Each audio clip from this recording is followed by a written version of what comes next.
Assalamualaikum warahmatullahi wabarakatuh. Kawan-kawan sekalian, kembali kita berjumpa di Jejak Semesta 65 Channel. Saya berharap bahwa kita semua dalam keadaan sehat dan selalu dalam lindungan Yang Maha Kuasa Allah Subhanahu wa Ta'ala. Kita dapat juga dengan itu maka kita dapat melaksanakan kegiatan sehari-hari kita dengan lancar. Kali ini saudara-saudara, pada kesempatan ini kita akan membacakan dan sedikit mengomentari tentang pendapat Direktur Rumah Politik Indonesia DRPI. Ia menyarankan supaya Partai Nasdem meninggalkan Anies Rashid Baswedan, artinya mencabut dukungan pencapresan terhadap Anies Rashid Baswedan.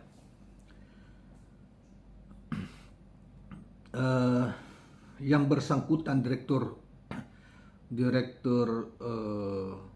rumah yang mengaku sebagai Direktur Rumah Politik Indonesia, namanya Fernando. Tentu kawan-kawan sekalian, Fernando adalah diduga pendukung Ahok dan Jokowi dalam pilkada yang lalu maupun pilpres pada 2014 maupun 2019 yang lalu. Memang kawan-kawan sekalian, tapi sebelum kita lanjut untuk mengomentari soal ini, kita bacakan berita yang dimuat di K-News ID di Twitter yang kemudian disebar dalam Twitter per hari ini.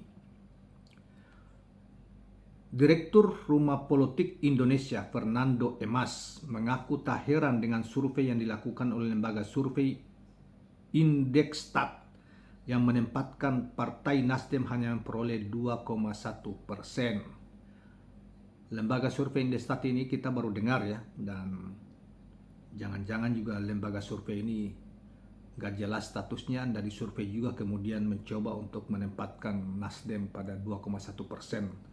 Survei abal-abal lah, bohong-bohong gitu ya. Fernando mengatakan, sejak awal saya sudah memperkirakan bahwa lebih banyak dampak negatif yang akan diterima oleh Partai Nasdem dibandingkan dampak positifnya ketika mengusung Anies Rashid Baswedan sebagai Capres 2024. Kata Fernando kepada Warta Ekonomi. Fernando menilai Anies itu bukan capres ideal yang berharap bisa memberikan efek ekor jas terhadap suara Nasdem. Selanjutnya dia berkata bahwa akan lebih bisa diterima dan memberikan manfaat ketika Anies Baswedan dicalonkan oleh Partai Keadilan Sejahtera karena pendukungnya akan tetap solid dan bahkan akan menerima limpahan dukungan dari para pendukung Anies Rashid Baswedan. Itu kata Fernando.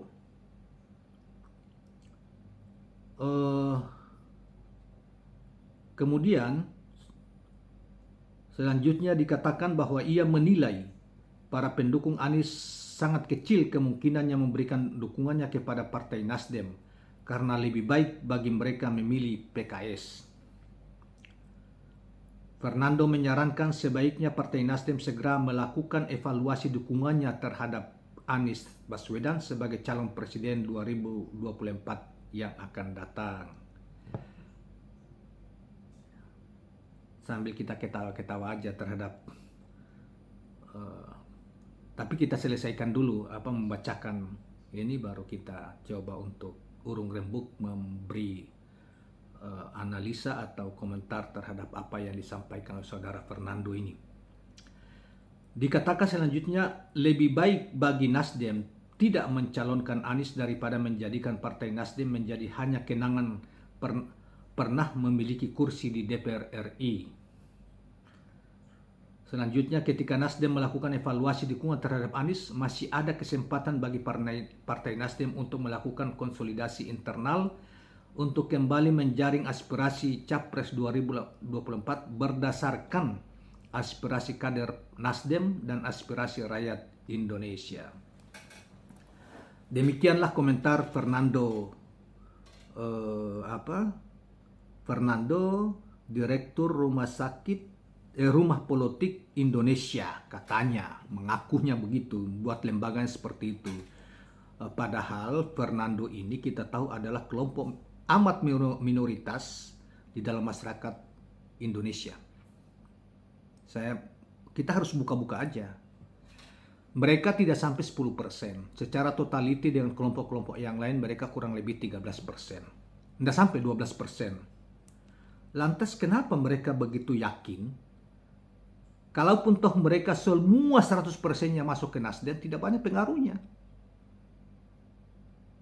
Dan tidak mungkin itu terjadi. Jadi ketika berkomentar seperti ini ya kita lucu aja melihat padahal ini yang mereka tidak tahu atau mereka sengaja menyembunyikan gitu. Betapa bencinya kelompok pendukung Ahok ini terhadap Anies karena kalah telak di DKI.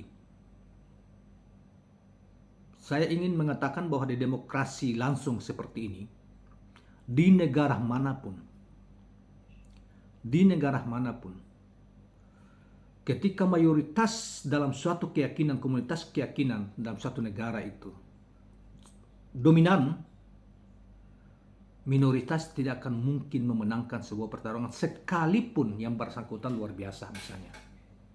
Karena preferensi pemilih itu selalu beriringan, sebagian besar, mungkin tidak semua, tetapi sebagian besar selalu beriringan dengan kesamaan, terutama kesamaan keyakinan. Indonesia adalah negara muslim terbesar di dunia dan 87,3% adalah muslim. Jadi kalaupun mohon maaf, ini pendekatan keyakinannya, dari agama Kristen, Katolik maupun Protestan, ditambah Buddha, ditambah Hindu, ditambah agama-agama yang lain, Yahudi dan lain sebagainya, itu hanya sekitar 12,7% dari segi preferensi keyakinan. Jadi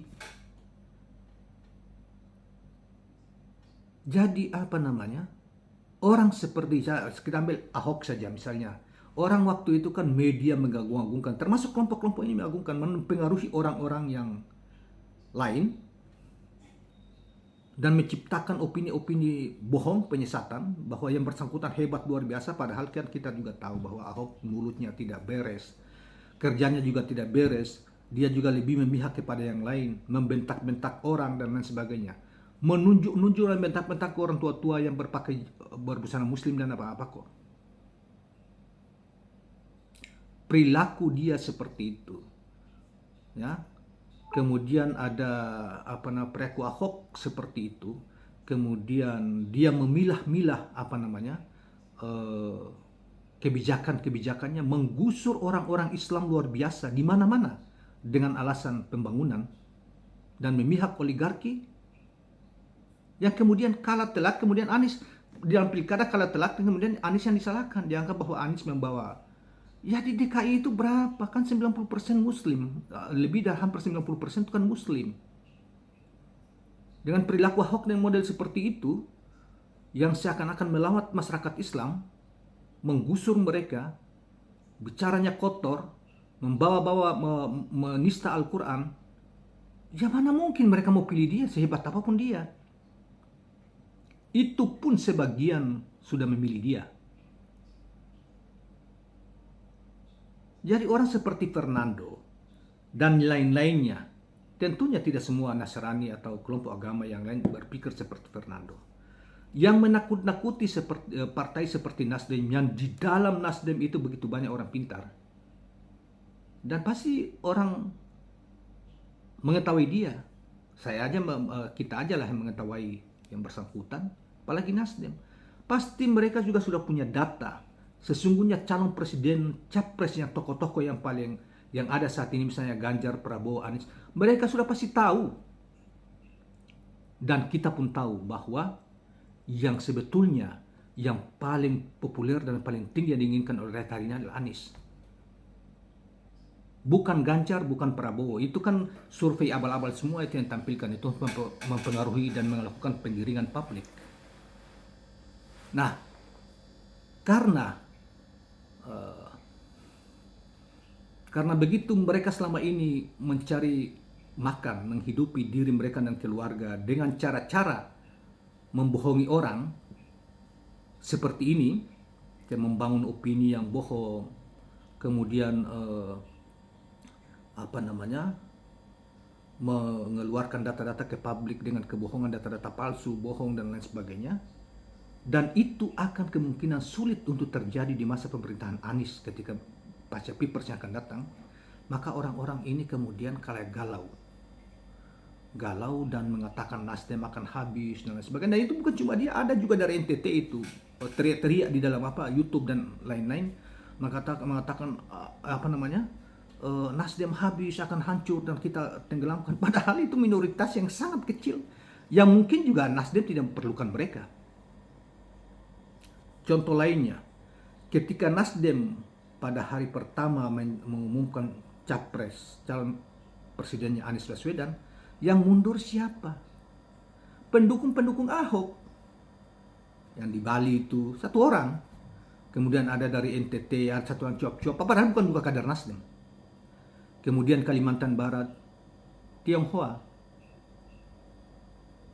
Ya minta maaf, ini kita buka aja supaya jangan umat Islam ini banyak orang yang membodohi, membangun opini seakan-akan bahwa mereka itu benar, padahal nggak benar.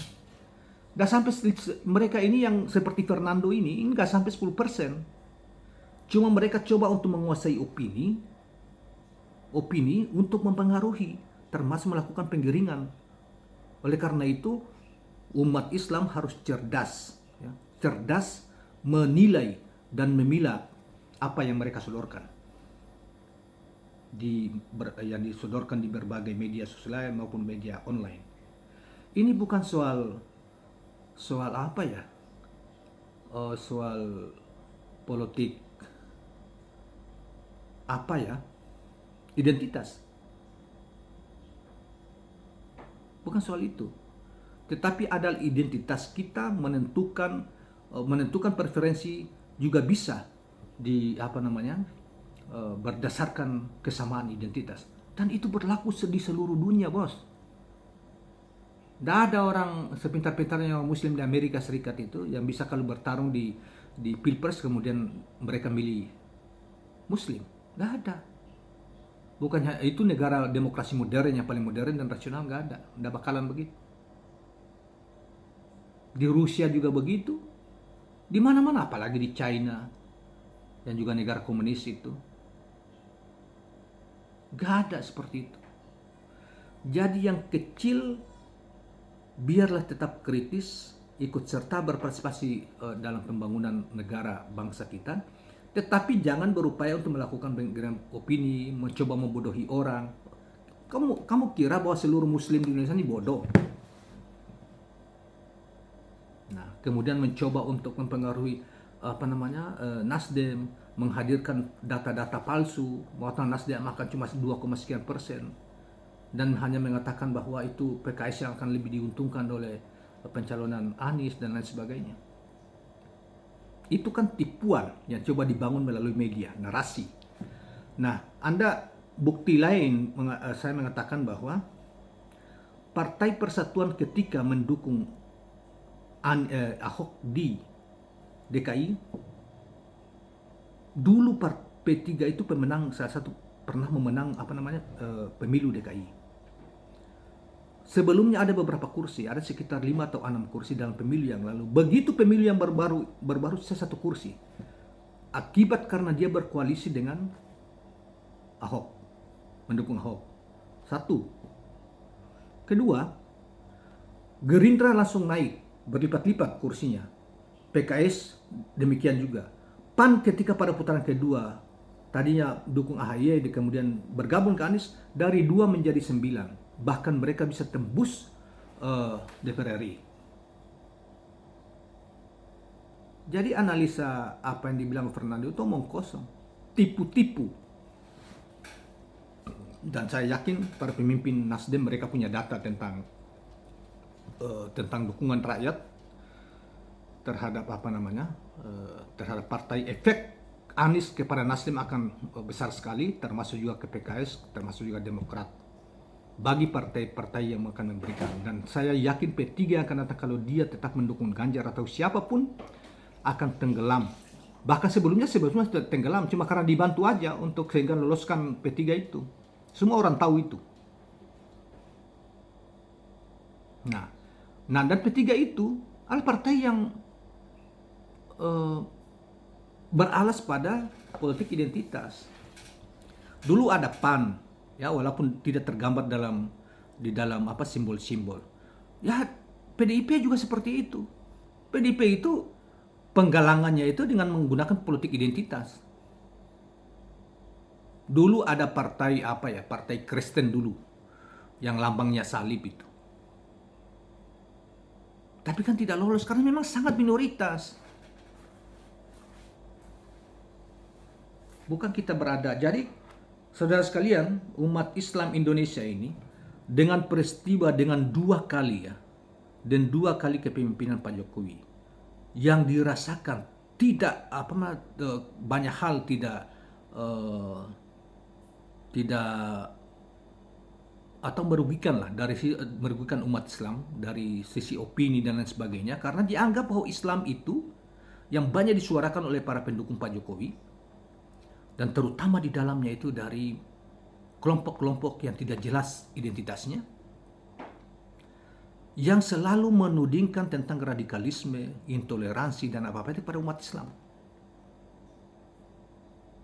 Dan sekarang ini kami dan mereka umumnya, mayoritas umat ini sudah menyadari hal itu. Terus dibohongi, memproduksi para pemimpin yang sering berbohong. Sudah menyadari itu. Dari sulit untuk kalian memenangkan pemilu yang Pilpres yang akan datang. Kita sudah punya informasi. Coba Anda tanya kepada masyarakat di bawah, terkecuali kan Anda tanya ke masyarakat saudara-saudara Anda yang yang mungkin sekeyakinannya, mungkin berkata lain. Tetapi di arus besar umat Islam sudah tahu bahwa mereka tidak akan salah lagi atau mengikuti jejak seperti kemarin di 2 pemilu yang kemarin. Pemilu yang kemarin diduga banyak kecurangan dan lain sebagainya. Tambah lagi mereka dibohong-bohongi dengan janji pemilu yang kemudian mereka dustai, bohongi, ya. Negeri rakyat, mayoritas rakyat ini sudah tidak lagi percaya dan sisa menunggu proses demokrasi di 2024 dalam hal pergantian kepemimpinan yang akan datang, akan tidak lagi mereka mengikuti atau mereka yang ingin melanjutkan kebohongan di masa sebelumnya, dan tidak akan memilih pemimpin yang selalu mewariskan kebohongan terhadap rakyat. Oleh karena itu, kawan-kawan sekalian, kita simpulkan bahwa apa yang dikatakan oleh Fernando dalam Rumah Politik ini,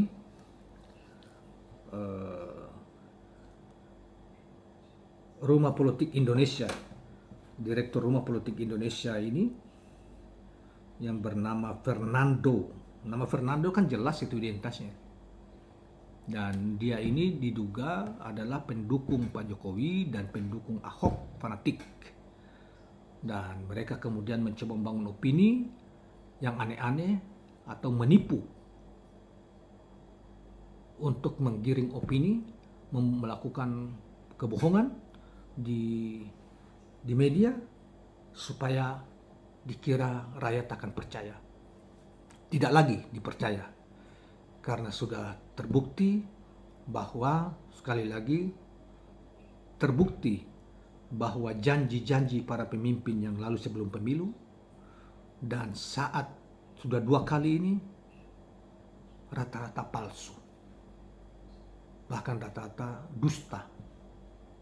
Mereka tidak bisa memenuhi itu kedarat, dan mereka lebih berternak pada oligarki dari yang kaya semakin kaya dan yang miskin semakin miskin.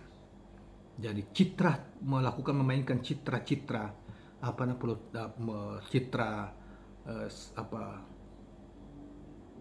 masuk got, intip sana intip sini, itu sudah tidak lagi zamannya.